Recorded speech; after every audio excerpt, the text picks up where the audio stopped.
The adult human brain, average weight, 3/4 water, composed of a few thousand known chemical compounds, designed into a dozen billion nerve cells. The brain burns oxygen and glucose at rates 10 times the average of other tissues at rest, day and night and day, for a lifetime.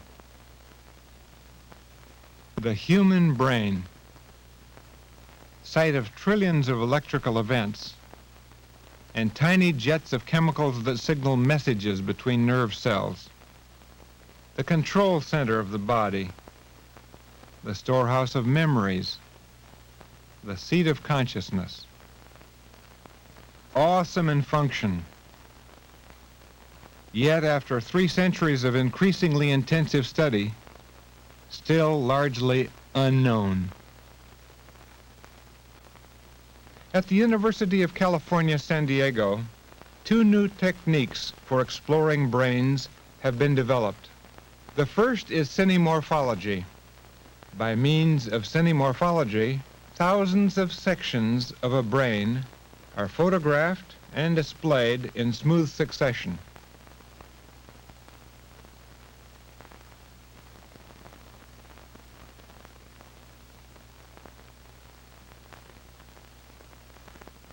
Structures appear and succeed one another, as if in continuous flow.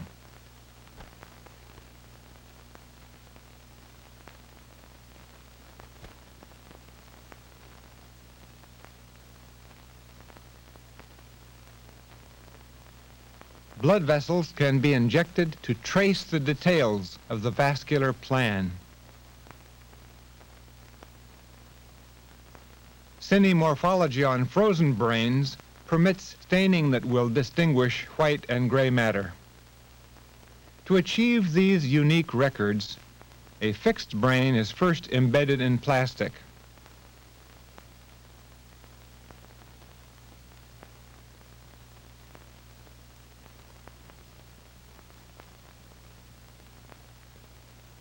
Then the plastic block is placed on a giant microtome. By means of elaborate mechanical and electronic controls, this instrument is programmed to cut away a very thin section of the brain, as little as 25 microns.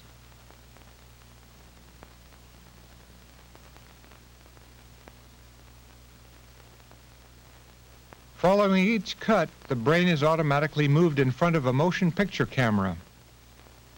The cut surface of the brain is illuminated, and the camera photographs the new surface that has been exposed by the removal of the thin slice by the microtome. A typical Cine Morphology film for an entire brain depicts more than 10,000 surfaces. Each anatomical part is photographed in its natural position, in its exact relations with all other parts. The resulting motion picture films can be studied frame by frame or viewed in smooth succession, forwards or backwards, at fast or slow motion speeds. Since 1967, some 60 Cine Morphology films have been created at the University of California, San Diego. This Cine Morphology film shows a brain that has been sliced in the horizontal plane. Some 7,000 individual surfaces appear from crown to spinal cord. Without staining, the cerebral cortex appears cream-colored, and the white matter looks slightly pinkish.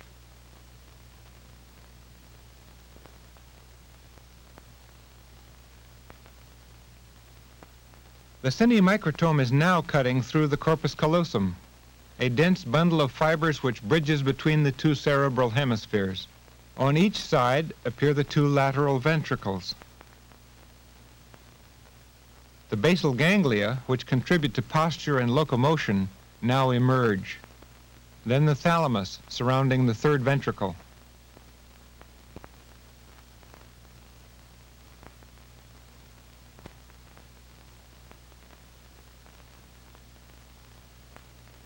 The hypothalamus separates from the brainstem. The brainstem contains a narrow ventricular aqueduct which interconnects the third and fourth ventricles.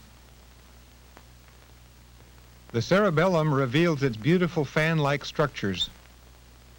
The cortex of the cerebellum shows hundreds of repeated identical folia which seem to succeed one another in cine morphology, like the opening of petals in an awakening flower. The cerebellum can be seen to rise out of the brainstem on three stout peduncular attachments on each side. The brainstem contains connections between the forebrain, cerebellum, and spinal cord. It also embodies the sites and origins and relays for the cranial nerves. Now, the same images can be reversed in order to view the brain from spinal cord to crown. The film is now seen at twice the previous viewing speed.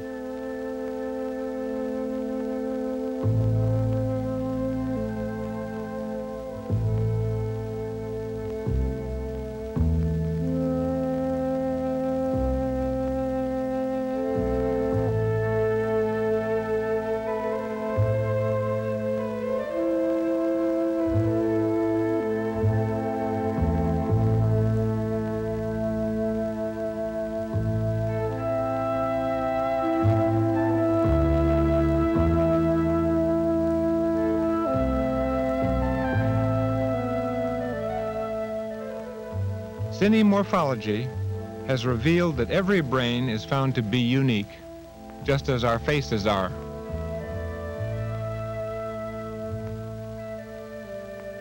In this brain, the ventricle opens up before the corpus callosum appears.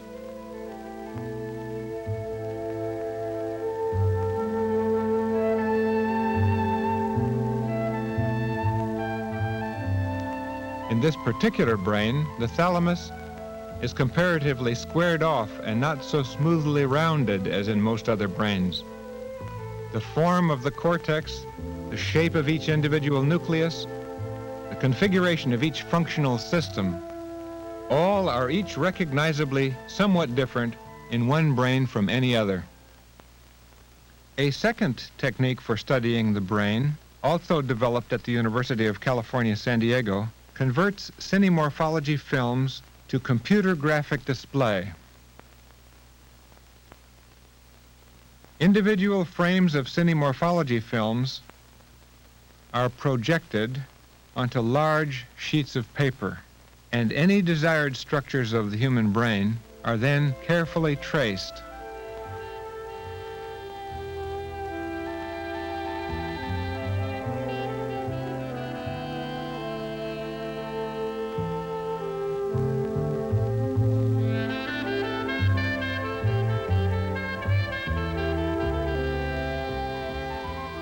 These tracings are, of course, unique to the individual brain.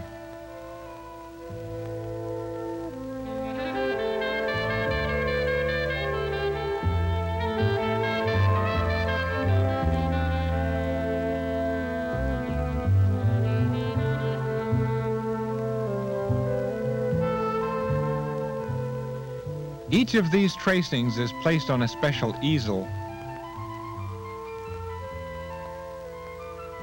When an electronic pen touches any point on the tracing, the exact location of this point is transferred to the memory of a computer. The locations of many thousands of points from each tracing provides a replica of that tracing in the computer. Point by point, tracing by tracing, the information committed by camera to cine morphology is preserved in the computer. The computer a wonderful assistant to the human brain, can be programmed to call up and display the pinpoints of neuroanatomy so laboriously traced, either to assemble the whole brain or to erect individual structures on demand.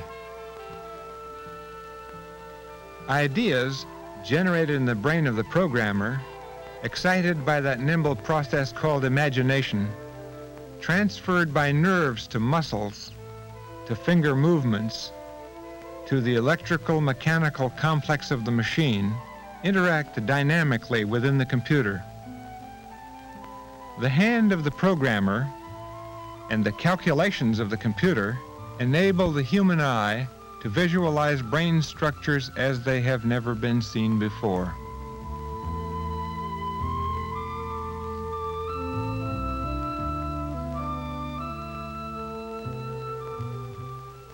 Now, a specially constructed motion picture camera can photograph the images generated on the face of the computer display, and by the use of 3 primary color filters, superimpose any color of choice on any selected still or moving neuroanatomical structures.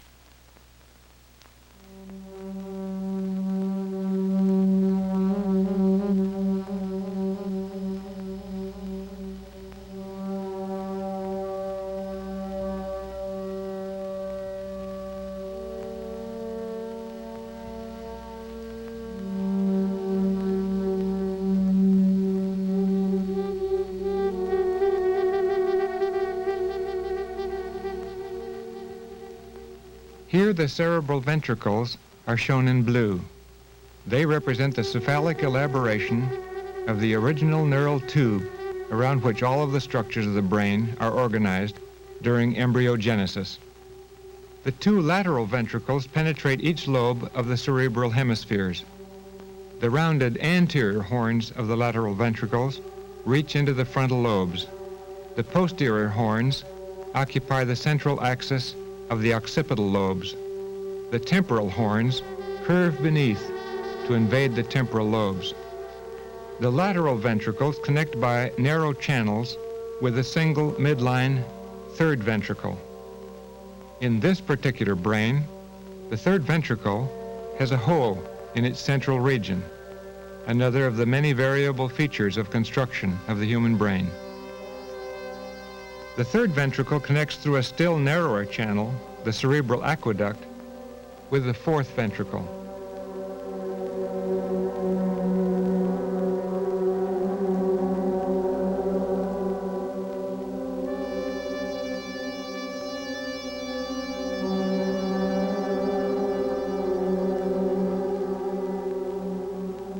The thalamus occupies both sides of the third ventricle. The thalamus provides mainly for relaying information to and from the cerebral cortex. The hypothalamus embraces the lower anterior portion of the third ventricle. The pineal gland, which Descartes supposed to be the seat of the soul, lies directly behind the roof of the third ventricle and above the brain stem. Here a brain has been dissected in order to show the combination of thalamus, pineal gland, and hypothalamus in their natural postmortem condition. Any such structures, after suitable preparation, can be sliced on the cine microtome,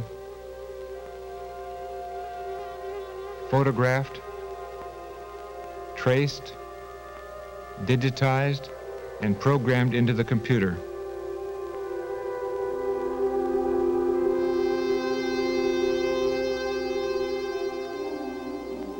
The brainstem is continuous with the thalamus and the hypothalamus. It connects these diencephalic structures to and from the spinal cord.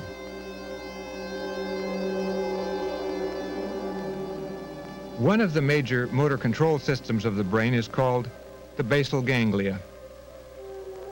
Downstream components of the basal ganglia include the subthalamic nucleus, depicted in mauve color, the red nucleus, which looks reddish in freshly cut brains, and the substantia nigra, so called because of its tendency to accumulate black pigment.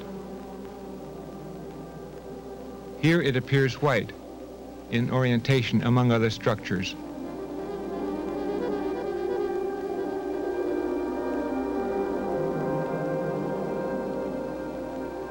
The basal ganglia in the forebrain include the globus pallidus, named because of its natural pallor in the fresh state, the putamen, which has been likened to a seashell, and the caudate nucleus, which is named for its long, curving tail. The basal ganglia in the forebrain and in the diencephalon and mesencephalic brainstem have to do principally with postural and gestural control of body musculature. The characteristic shape of the basal ganglia is visible in this dissected specimen.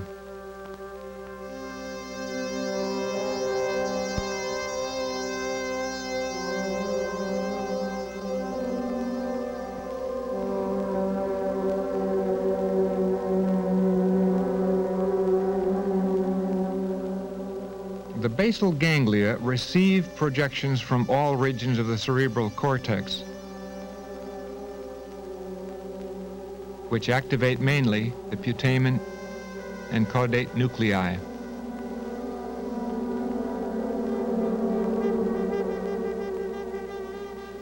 The putamen and caudate nuclei project in turn to the globus pallidus.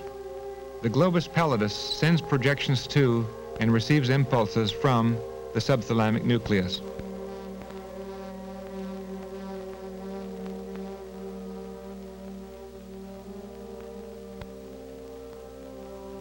The globus pallidus also sends fibers forward to nuclei which lie deep within the thalamus.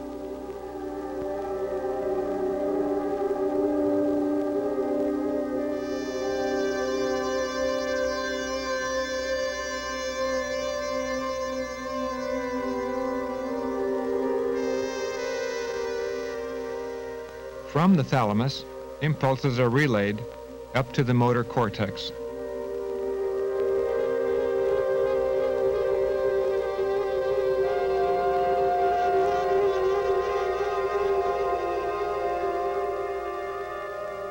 The motor cortex receives an integrated message from two major motor control systems, the basal ganglia and the cerebellum. Signals from the basal ganglia also course downward into the basal ganglia nuclei in the diencephalon and mesencephalon.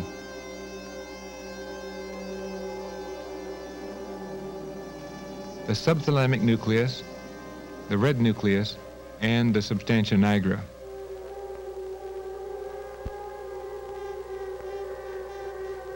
Such signals are also transmitted to the diffusely projecting brainstem reticular formation.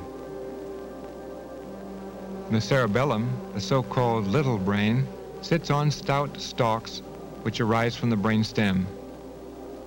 The gross anatomical relations between cerebellum and brainstem can be seen in this dissection. The brainstem is truncated at the level of the red nucleus. The cerebellum is thought to regulate sensory motor coordination of a relatively automatic kind. For example, it is concerned with adjusting the body in recovery from displacement in space and to coordinate the body within the gravitational field. The cerebellum receives impulses from all areas of the cerebral cortex. It projects downward into the brainstem and upward into the thalamus by way of the red nucleus. The thalamus, which relays impulses from basal ganglia to motor cortex, also receives and relays impulses via the same nuclei from cerebellum to motor cortex.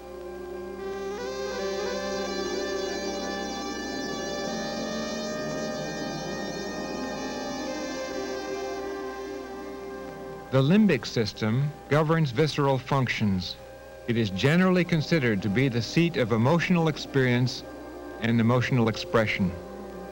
The amygdala was thought to resemble an almond. It lies directly in front of the temporal horn of the lateral ventricle on each side.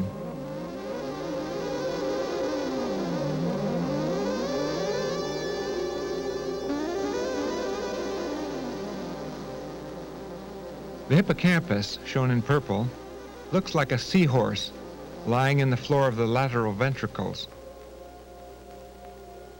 The two hippocampi are interconnected across the midline by the hippocampal commissure.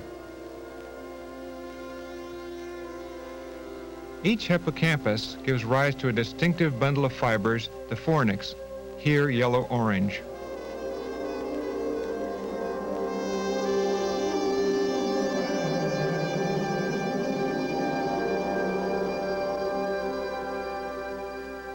The fornix passes both to and beyond the septum, and by relays, to the mammillary bodies.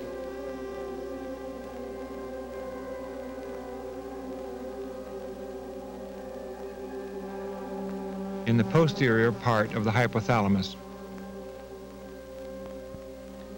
From the mammillary bodies, impulses travel upwards along the mammillothalamic tract.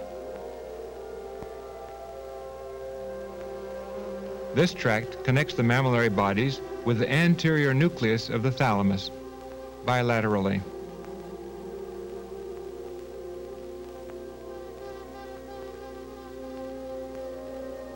From this region of the thalamus, signals are distributed to a magnificent ring of primitive cortex, which forms a complete circlet bounding the margins of each hemisphere.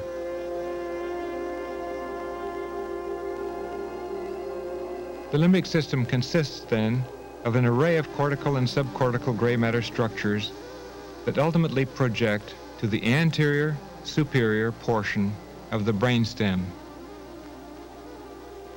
In this dissection, the limbic system has been preserved in its entirety, along with some additional structures which help to support the limbic system's natural shape.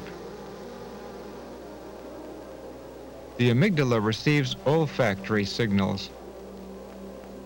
It also shares projections to and from the hypothalamus and back and forth with neighboring limbic cortex.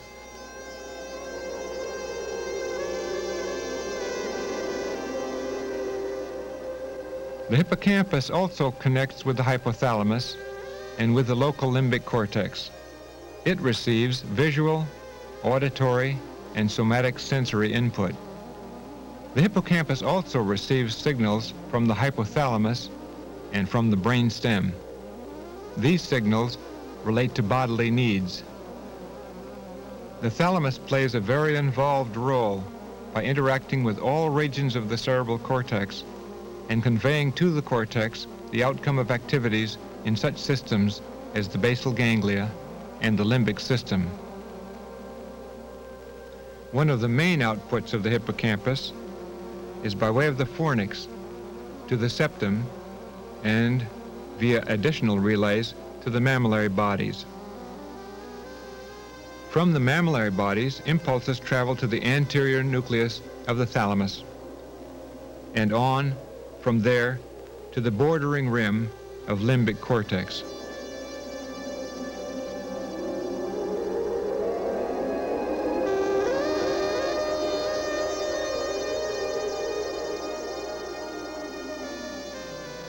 The limbic system completes a circuit of communications like a crocodile biting its own tail.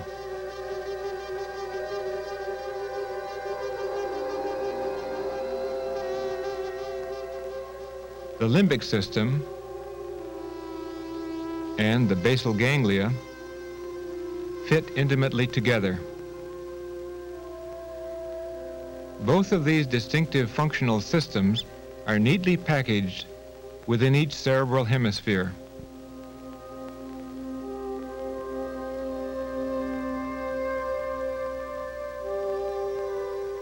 A computer has taken data from one person's brain and has revealed that brain's most important systems in three-dimensional space. Underlying all are membranes, loaded with specialized structures for discriminative reactions to neurotransmitters, electrical signals, and hormonal messages.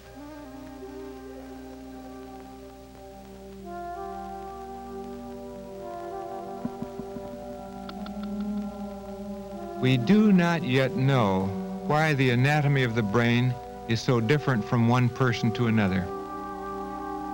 By taking advantage of the marvelous projective capabilities of the computer, which can represent and measure exactly volumes, configurations, and topologies, a new precision for quantitative neurology of the human brain can be obtained.